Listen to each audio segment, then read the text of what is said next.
Welcome back for Chapter 23. Jack bubbled into existence just in time for something hard to slam into him, sending him crashing into what felt like vertical pillars of coral. All the water whooshed from Jack's lungs, and he glanced up to see nothing, since it was in complete darkness. "Buh," Jack said when he could breathe. "Jack?" a certain familiar prince said. "Philip?" Jack shouted. "What was that for?" "I was attempting to break free of the cell," Philip said. "Why would you choose to appear directly in front of me?" "You're right," Jack said, shaking his head. "I'll know better than to do that next time." He glanced around, barely able to make out the prince, but nothing else. "You're sure we're in a cell?" "Yes, my eyesight has adjusted, and I explored a bit before you showed up. Unfortunately, the coral is strong, so I am weakened at it as much as I could by picking away at it, and then kicked right off the wall, right into me," Jack finished. "Great plan, up until the part where you almost knocked me out. Where's May?" Philip gasped. "The princess was taken as well? Jack, you were supposed to protect her once I was removed from the situation." "How could I have been so stupid not to realize that?" Jack said. "Seriously, put that genius mind of yours on a better way of getting out of here than hitting the bars really hard, because it's just wasted analyzing all my mistakes. I can't wait to see what you come up with." "Perhaps your sword," Philip said. Jack stopped, blushing hard, glad that the prince couldn't see him. But after a quick reach to his back and finding no sword, Jack thankfully switched back to sarcasm. "Oh, fantastic idea! It'd help if they hadn't taken it from me." "It would appear that we are trapped here then." "Either that," Jack said, sitting down on the coral floor, "or fed to sharks. We'll know either way in an hour." "An hour?" Philip said, punching his hand. "We do not have that much time to escape and rescue the princess then."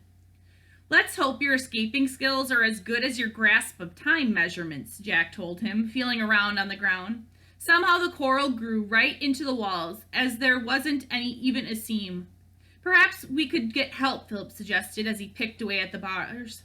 "Perhaps we could find this mermaid princess, the one her mermaid sisters mentioned."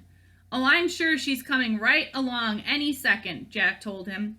"I bet she'll randomly show up here and poke her head in these bars to chat, because that's so likely to happen." He rolled his eyes. "Your grasp of reality frightens me sometimes." "Speaking of reality," Philip said, his tone darkening, "I believe it is time to explain to me how the eye speaks to you in your dreams." Jack just grunted, so the prince continued. "Stories say that the eyes typically kill the strong, but infect the minds of the weak-willed in order to better control the populace." "Do those stories have a twist ending?" Jack asked, his anger rising. "Seriously, I'd love to when they all end crazy." "One story, though, that I've heard begins with a small puppy." "Okay, enough," Jack said, standing up and confronting what he had first assumed to be Philip, but turned out to be the wall just to the right of the prince. Adjusting on the fly, Jack turned his anger away from the innocent coral and back to Philip. "I'm not weak-willed. I'm not going to be controlled, and I'm not turning into an eye, Philip." Philip sighed. "Unfortunately, that is what I would expect someone being controlled to say. I cannot take the chance, not with the princess's safety. This new eye, the girl, she affected you. Perhaps you are not even now leading her to us." "Like that would ever happen," Jack shouted. "That girl has no idea where we are." "Oh, hey, you two, what's going on?" said the last person in the world Jack could have ever wanted to speak up at that moment. Abruptly, a glowing white sword lit the water, and then so did a second sword. On the other side of the bars floated a mermaid with a red fishtail with dark brown hair. In each hand was a sword of an eye. "You two really should have worked on your disguises a little better," Mermaid Leanne said, looking them up and down. "I can't tell how little I believed you were mermen." Jack growled in frustration and whirled around, punching with all his might through the bars straight at Leanne. His fist stopped less than an inch from her nose, but the mermaid never moved. "Ooh, so close," she said with a smile, then drove the flat of Jack's own sword down on his hand. He yanked his hand back, throbbing on the very bone, but he wasn't going to give Leanne the satisfaction of knowing that it hurt. "It's okay, I already know," she told him, and he growled again. "This couldn't be happening." "Why are you here?" Philip asked her. "We are trapped. What more could you want? Do you wish to gloat?" "Oh, nothing so classless," the mermaid said, her tail flicking gently in the water, somehow keeping the rest of her body almost entirely still despite the flow of the water. I'm actually here to let you two out. Both Philip and Jack raised an eyebrow, and the mermaid laughed. Oh, don't look so surprised. I didn't say I was going to help you, just let you out. And why would you do that then? Jack said as he glared at her with all the hatred in the world, hoping she'd felt every last ounce.